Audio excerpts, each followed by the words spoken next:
राधे राधे, जय श्री कृष्णा दोस्तों। कामदा एकादशी व्रत कथा। धर्मराज युधिष्ठिर कहने लगे कि हे भगवान, मैं आपको कोटि कोटि नमस्कार करता हूँ। अब आप कृपा करके चैत्र शुक्ल एकादशी का महात्म्य कहिए।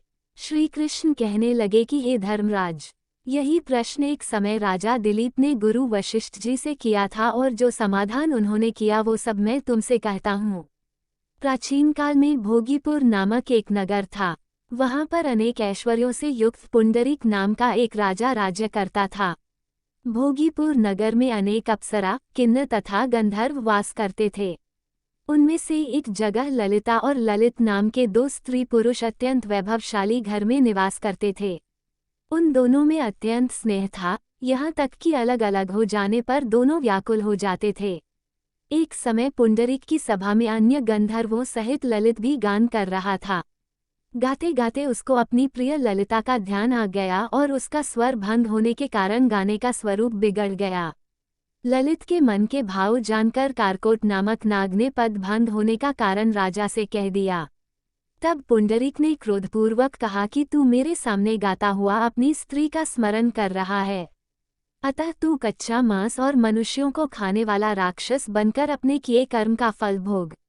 पुंडरीक के श्राप से ललित उसी क्षण महाकाय विशाल राक्षस हो गया। उसका मुख अत्यंत भयंकर, नेत्र सूर्य चंद्रमा की तरह प्रदीप्त तथा मुख से अग्नि निकलने लगी। उसकी नाक पर्वत की कंदरा के समान विशाल हो गई और गर्दन पर्वत के समान लगने लगी।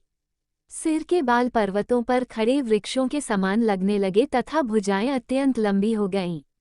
कुल मिलाकर उसका शरीर 8 योजन के विस्तार में हो गया। इस प्रकार राक्षस होकर वह अनेक प्रकार के दुख भोगने लगा।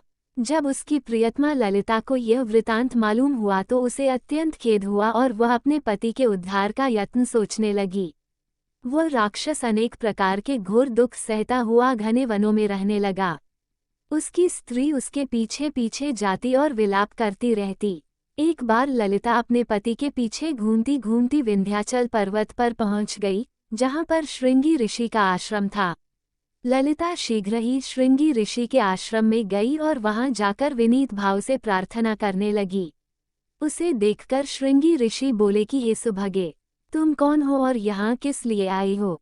ललिता बोली कि हे मुने, मेरा नाम ललिता है। मेरा पति राजा पुंडरीक के श्राप से विशालकाय राक्षस हो गया है। इसका मुझको महान दुख है। उसके उद्धार का कोई उपाय बतलाए। श्रृंगी ऋषि बोले, हे गंधर्व कन्या, अब चैत्र शुक्ल एकादशी आने वाली है, जिसका नाम कामदा एकादशी है। इसका व्रत करने से मनुष्य के सब कार्य सिद्ध होते हैं।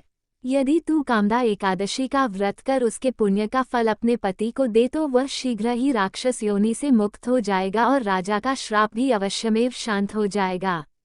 मुनि के ऐसे वचन सुनकर ललिता ने चैत्र शुक्ल एकादशी आने पर उसका व्रत किया और द्वादशी को ब्राह्मणों के सामने अपने व्रत का फल अपने पति को देती हुई भगवान से इस प्रकार प्रार्थना करने लगी कि प्रभो, मैंने जो यह व्रत किया है इसका फल मेरे पतिदेव को प्राप्त हो जाए, जिससे वह राक्षस योनि से मुक्त हो जाए। एकादशी का फल देते ही उसका पति राक्षस योनि से मुक्त होकर अपने पुराने स्वरूप को प्राप्त हुआ। फिर अनेक सुंदर वस्त्राभूषणों से युक्त होकर ललिता के साथ विहार करने लगा। उसके पश्चात वे दोनों विमान में बैठकर स्वर्गलोक को चले गए। वशिष्ठ मुनि कहने लगे कि हे राजन, इस व्रत को विधिपूर्वक करने से समस्त पाप नाश हो जाते हैं तथा राक्षस आदि की योनि भी छूट जाती है। संसार में इसके बराबर कोई और दूसरा व्रत नहीं है। इसकी कथा पढ़ने या सुनने से वाजपेय यज्ञ का फल प्राप्त होता है। कामदा एकादशी के दिन करें इन चमत्कारी मंत्रों का जप, घर में बनी रहेगी सुख समृद्धि और खुशहाली। धार्मिक मान्यताओं के अनुसार हर पक्ष में आने वाली एकादशी तिथि महत्वपूर्ण होती है, लेकिन चैत्र मास के शुक्ल पक्ष में आने वाली कामदा एकादशी अपने फल के कारण विशेष महत्वपूर्ण मानी जाती है। एकादशी तिथि पर भगवान विष्णु की पूजा की जाती है। इस साल कामदा एकादशी 8 अप्रैल को मनाई जाएगी। मान्यताओं के अनुसार इस एकादशी का व्रत करने वाले साधक के सभी पाप नष्ट होते हैं और उसकी हर कामना पूरी होती है व जीवन में सुख समृद्धि आती है।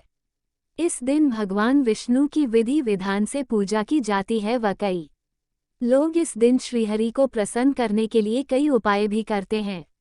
इसके अलावा माना जाता है कि अगर कामदा एकादशी पर अगर व्यक्ति कुछ मंत्रों का जप कर ले तो भी उसे विशेष फल प्राप्त हो सकते हैं और उस पर भगवान विष्णु और मां लक्ष्मी का कृपा प्राप्त हो सकती है।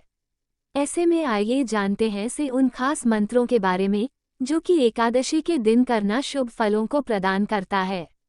कामदा एकादशी मुहूर्त। वैदिक पंचांग के अनुसार एकादशी तिथि 7 अप्रैल को रात 8:02 पर शुरू होगी और 8 अप्रैल को रात 09:11 पर खत्म होगी। साथ ही व्रत पारण का समय 8 अप्रैल की सुबह 06:05 से 08:36 तक रहेगा, जबकि द्वादशी तिथि रात 10:54 तक रहेगी। भगवान विष्णु को प्रसन्न करने के मंत्र।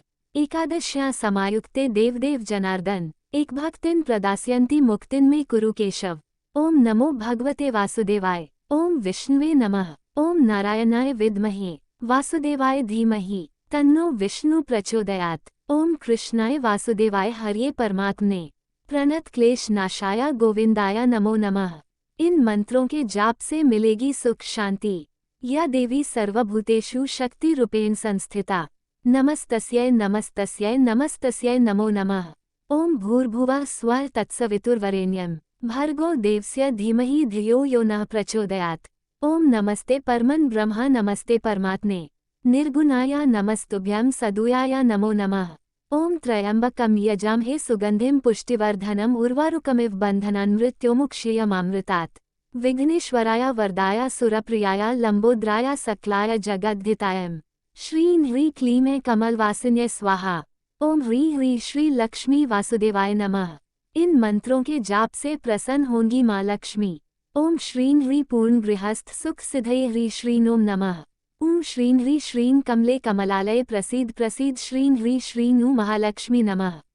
ओम ह्रीं श्री क्री क्लीं श्री लक्ष्मी मम गृहे धन पूरये चिंताएं दूरये दूरये स्वाहा। दोस्तों, ये थी आज वीडियो। आपको वीडियो अच्छी लगी हो तो वीडियो को लाइक करें, चैनल को सब्सक्राइब करें, कमेंट में जय श्री राधे कृष्णा लिखना ना भूले। राधे राधे दोस्तों।